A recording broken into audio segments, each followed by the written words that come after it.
I tried making this video last week and I was having problems. I think those problems were for good because that was a really long video. So in hindsight, I save you guys a lot of time that you be watching. But without further ado, let's get into this video. Woo! Hey, what's up everybody? My name is Mweli and this is my journey to becoming a physician's assistant. But today is not a physician assistant focused video. Today is a general college life like video.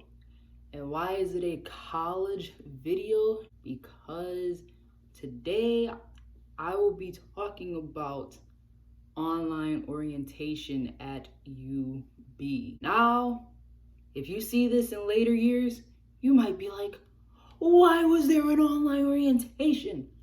Well, if you were under a rock in the year of 2020, we're in a pandemic and that pandemic messed up everything. So we had an online orientation and this video is just an overview of what that online orientation was, because going to school, transferring, and all that good stuff while in the midst of, well, history, I wanted to document it on my YouTube channel. So without further ado, let's honestly just get to overviewing. Online orientation consisted of 6 modules, and at the end of each of those modules, we had a quiz. We have till August 3rd to actually complete orientation, but I just wanted to get it out the way specifically so I can make this video.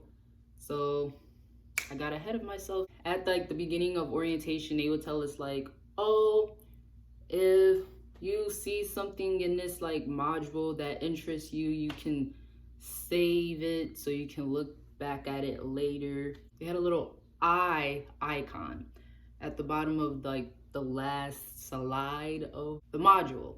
So just like for any orientation, specifically any school orientation, it was highly recommended to take notes. And honestly, me doing this video and like prepping for this video was my notes for orientation. And if you know my little story, you know I've been to 2 community colleges in the past. So I've had my fair share of college orientations and they are all the same pretty much.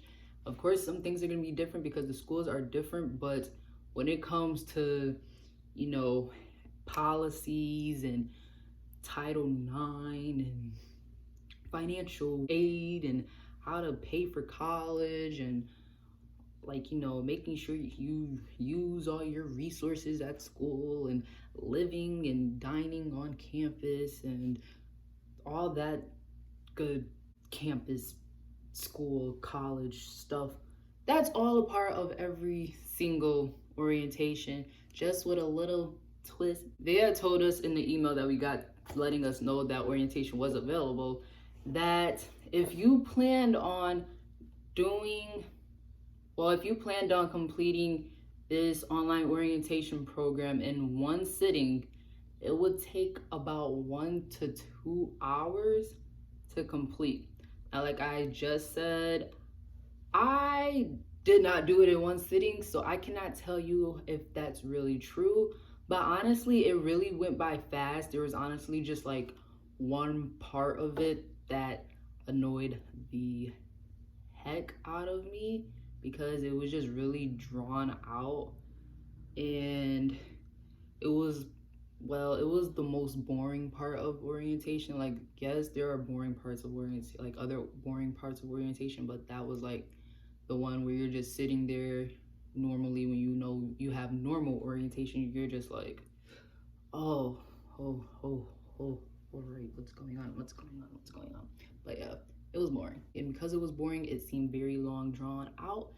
So I would say it took me, because of that one part, like an hour and a half in total. One quick little point that I noticed about online orientation is that they told us in the academic success section, I noticed in the preparing for classes area on that slide, screen, whatever you want to call it, it was noted to pay attention to the structure of your classes once you get the revised class schedule, which actually we will be getting tomorrow because today is July 14th, so it'll be tomorrow, July 15th. So I'll actually know exactly what my official revised class schedule will look like. Speaking of class schedule, if you want to check out the classes that I am taking this semester, go check out the video I'm linking right up here, all right? They told us to pay attention to the instructional format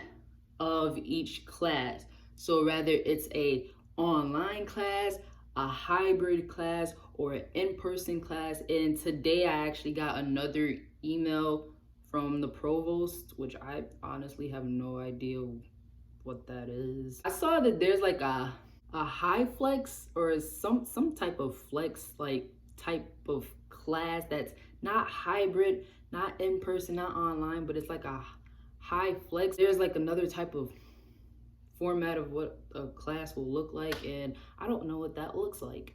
I've never heard of it before, so I just thought that was interesting. It's something to look forward to tomorrow and this upcoming semester. But if you do know what that is, let a girl know because I'm lost. I have no idea. Another thing that I noticed throughout orientation is that at UB, it is very important to finish your degree on time. So that means if you are a freshman, they're gonna want you to definitely be a part of the class of 2024. For me, a transfer junior, they're expecting me to graduate, and well, I'm expecting myself to graduate and be a part of the class of 2022. If you're a person that's like, I don't know, everything's just getting overwhelming and all these online and all this different format of doing stuff that I just was not expecting is, taking a toll on you, and you feel like you're just not gonna finish on time for whatever reason.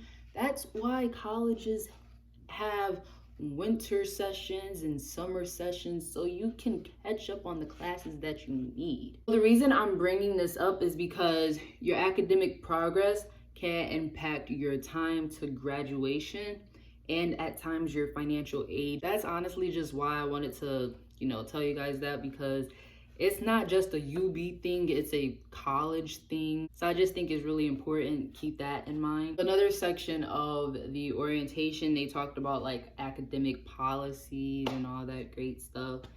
And as far as academic policies go, they basically tell us not to use Chegg, which I guess is a website slash app that helps students with their homework. They also tell us not to copy other people's work or pay anyone to do any of our work, rather it's homework, taking a test for us, writing a paper for us, doing a lab report for us. Just don't cheat. That's the whole thing. Don't cheat, don't plagiarize. You can't even copy off of yourself because they will find it. If you ever heard of Turnitin.com, well, it's like on another level once you go to college, okay? No matter if you go to a community college or a four-year school, they gonna catch you, all right? So hopefully your high school experience has prepared you for knowing not to plagiarize and cheat and copy and all that bad stuff. All of that honestly just goes against the school's academic integrity policies. So yeah, just don't do it. They basically told us in order not to misunderstand the academic policies, you should do some research and look at like the academic policies honestly on the school's website. It's easy to get to. The good thing about UB is that their website is laid out in a nice format, so take advantage of it and just look up the academic policies on your own time, all right? Now, here are some 4 tips at the end of, I believe it was the second module. Yeah, the second module that I thought was not only good for myself, but was good for you guys. One tip is to become familiar with Hub. If you're a UB student, you know what Hub is, and if you don't, there's a tutorial online showing you how to access it and all that great stuff. So go check it out. That's a great tip because you're gonna need it throughout your time at UB. They also say to seek out tutors and academic coaching resources around the campus. So you're paying for all these resources to take advantage of all of it. Here's a big tip that I had to learn, not the hard way, but in the long run. Go to office hours. They will help you out a great deal, rather to help you out and see if your teacher is actually a good teacher or a bad teacher, because you can go to office hours and still not get the help that you came there for, which is a great reason for why they have like teacher assistants and graduate assistants who can assist you if your professor is just not it. That's also why they have recitations, which I mentioned in my classes I'm taking at UB video. Like I said, if you want to go check that out, it's up in the iCards, the info cards up there, so go check it out. And another great tip that goes along with taking advantage of the resources that you have at school is please go to career services. They don't just help you out with preparing for interviews and helping you with your resume. They help you get jobs, rather it's like on campus or out in the community where your school is at.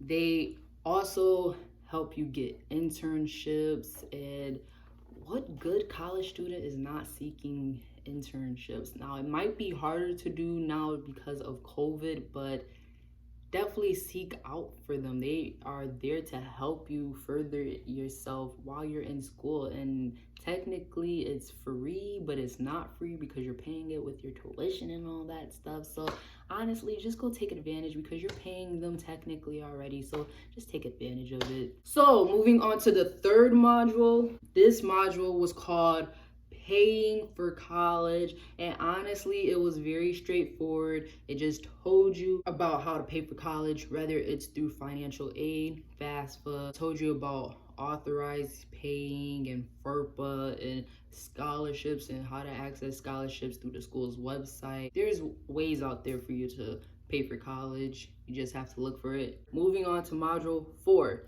titled Your Role in the UB Community. Now this module talks about safety during COVID-19, basically telling us we have to be PPE down with our mask.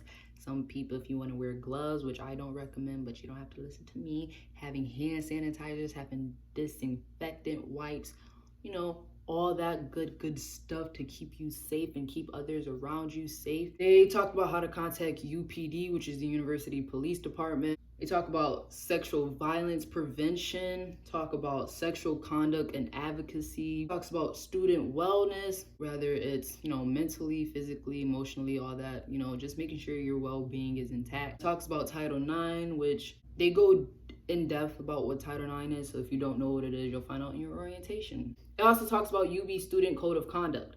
Now, that wasn't the last module. There were 6, but the next 2 were either really short or self-explanatory. The next one was life on campus. That was the 5th one.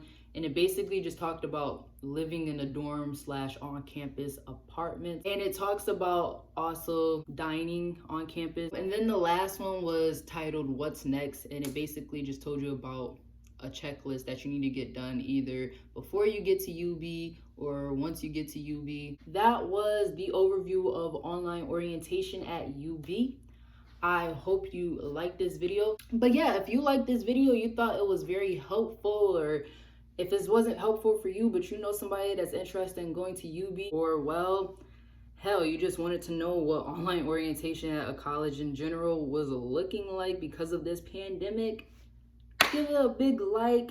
If you want to see more college videos, and in the future, definitely more physician assistant videos, subscribe, hit the notification bell right down there. It helps out a great deal. This is actually the start of a new series that I am doing called College Life, where I'll be making general college videos. So stay tuned for more college life videos and physician assisted videos. This is honestly just an undergraduate channel on YouTube from my perspective. Like, comment, subscribe, hit the notification bell right down there, and I'll see you next week. Bye.